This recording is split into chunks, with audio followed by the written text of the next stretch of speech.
Good evening. It's been a torturous 24 hours for the family of a schoolgirl who disappeared into the Thames yesterday. There's been no sighting of 11-year-old Kalia since she was swept away while playing with friends by the water in Woolwich. Today, locals have told us how easy it is to slip into that part of the river and how treacherous the water is. They've been speaking to our correspondent, Simon Harris. In a biting wind, family and friends stand at the spot where an 11-year-old girl was swept away by the Thames. Kalia was playing with friends on a slipway at North Woolwich yesterday lunchtime. At that time, at low tide, part of the surface is green and slippery. Local people ran to the water's edge to try to rescue her, but Kalia had disappeared. People living here tell us they've had concerns in the past about how easy it is to get onto the slipway. There's no gate or barrier, no CCTV cameras and no lifebuoy or life ring. I'm very upset. Even though it's not my child, it could have been my child. There's no safety for the children. So if they did want to come paddling down here, there's no safety, there's no signs, apart from the little signs there, but there's no signs to be aware of to tell your children not to come down here. So a child is going to come down here, aren't they? Nadine knows how perilous this part of the Thames foreshore can be. Her own son was 6 when he tried to retrieve his ball from the mud. People don't realise that the actual mud, is actually like sinking sand. So when you step into it, you start sinking into the sand. My son was panicking and he's ended up, as he's panicking, he's going in even deeper into the mud. It's a lucky thing that my partner was there to actually get him out. Otherwise, it could have been the same situation. For anyone going into the water on this part of the river, the risks are overwhelming. The water can be bitterly cold and fast moving. Such is the treacherous nature of the tides and undercurrents, swimming is illegal downstream of Putney Bridge. Although it's nice and warm standing here, the river water is below 10 degrees, which when you enter it, you get what's called cold water shock. And if you can survive that, hypothermia sets in quite quickly. It's a very busy waterway and therefore don't go swimming in this stretch of the River Thames. In the hours after Kalia's disappearance, there was a major search and rescue operation involving a Coast Guard helicopter as well as police launches and lifeboats. But as hope of finding Kalia alive began to fade, the emergency services were stood down. Today, a police boat was out on the river, slowly checking the shoreline for any sign of the 11-year-old's body. And later, a police helicopter began hovering over the middle of the Thames, using its cameras to search the murky water. And Simon, we heard in your report there that this is a really dangerous part of the river, isn't it? Yasmin, I've been here for most of today, watching the tide go out and come in again, and it really is quite sobering to see how quickly it comes up the slipway, how high the water rises, and just how strong the currents are. Quite a few members of Kalia's family and her friends have been here, her aunts and her cousins, and they're all desperately worried, but also desperately sad about her chances of survival. We don't know precisely what happened yesterday. We understand she was on the slipway with another 11-year-old from her school. He tried to rescue her. When he realised he couldn't, he ran for help, but by the time anyone got here, Kalia had vanished. Simon, thank you. Good evening. 1,700 jobs are to be cut at the Met Police. Officers, PCSOs and backroom staff positions will be lost as the force tries to plug a multi-million-pound black hole in its budget. Sadiq Khan has blamed the funding crisis on the previous government, insisting there will be more police officers on the streets now than in his first year as mayor. But others have raised serious concerns over what a reduced police force may look like. Here's our political correspondent, Simon Harris. A man with a grey rucksack is loitering with intent. CCTV cameras in a Bloomsbury cafe capture him pacing up and down. He spots a woman called Hannah and, without attracting her attention, helps himself to her laptop. Armed with the CCTV footage, Hannah reports the theft to the police. They called me 2 days later, then sent me a link to upload the footage. 5 days later, took my statement.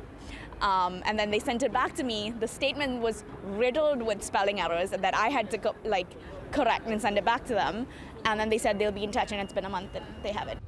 The police say they're still investigating, but Hannah's experience will be familiar to many Londoners, and things could be about to get worse. The Metropolitan Police has announced it needs to axe 1,700 jobs. Scotland Yard says it's been forced to make tough choices because its funding from the Mayor and the government is short by more than £250 million.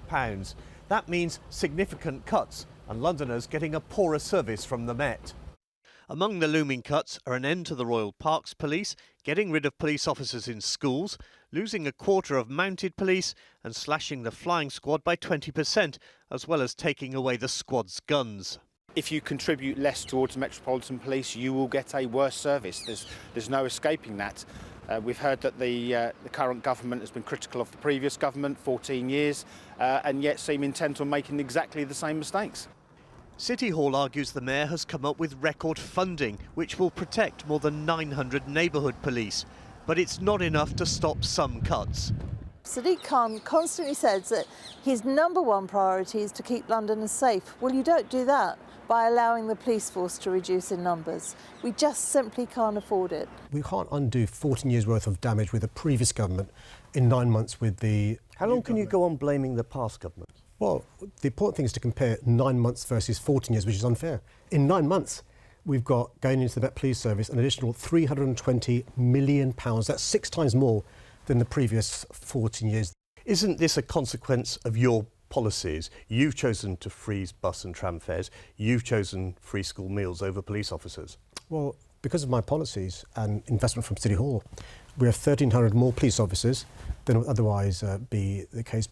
The Met says the bulk of the 1,700 posts which will disappear will be police officers, but there'll also be fewer community support officers and civilian staff. So, Simon, has this caused a rift between City Hall and Scotland Yard? Well, the prospect of what the Commissioner, Sir Mark Rowley, called a worst-case scenario was first flagged by him at the back end of last year, and I think it's fair to say it didn't go down well with either the Labour Mayor or the Labour government. However, Scotland Yard is adamant the figures are accurate. £260 million shortfall in the budget, 1,700 jobs facing the axe. However, City Hall says it's too early to talk about figures because that could all change after the government's comprehensive spending review in June. The Mayor says he's lobbying hard for more money for the Met. But realistically, is the government in a time of squeeze on public spending going to be able to find a spare £250 million? OK, Simon, thank you. Now, the way some of the capital's key decisions are made has been criticised, and an overhaul of City Hall's power is being proposed. The city's councils say that our individual boroughs have no formal way to be involved in the choices the Greater London Authority makes about them, and they're asking to shake up the system by creating a combined authority. But is that likely to happen? Our political correspondent Simon Harris reports. Like his predecessors, Sir Sadiq Khan is hungry for greater power as London Mayor. But the leaders of the capital's 32 boroughs take a different view. They want ministers to force the Mayor to include them in his decision-making. What it's doing is saying to the government, we would like, as London councils, to share in the decision-making at City Hall, which up till now has really been totally in the hands of the Mayor. So it's a pretty radical suggestion, and one that I doubt the Mayor will massively welcome. City Hall said the Mayor had a good relationship with the boroughs, but he recently caused a rift with Labour-run Westminster over his plan to seize control of Oxford Street. London has had 3 mayors since the role was created 25 years ago. Ken Livingstone, Boris Johnson and Sadiq Khan have all managed at times to annoy some voters with controversial policies or vanity projects.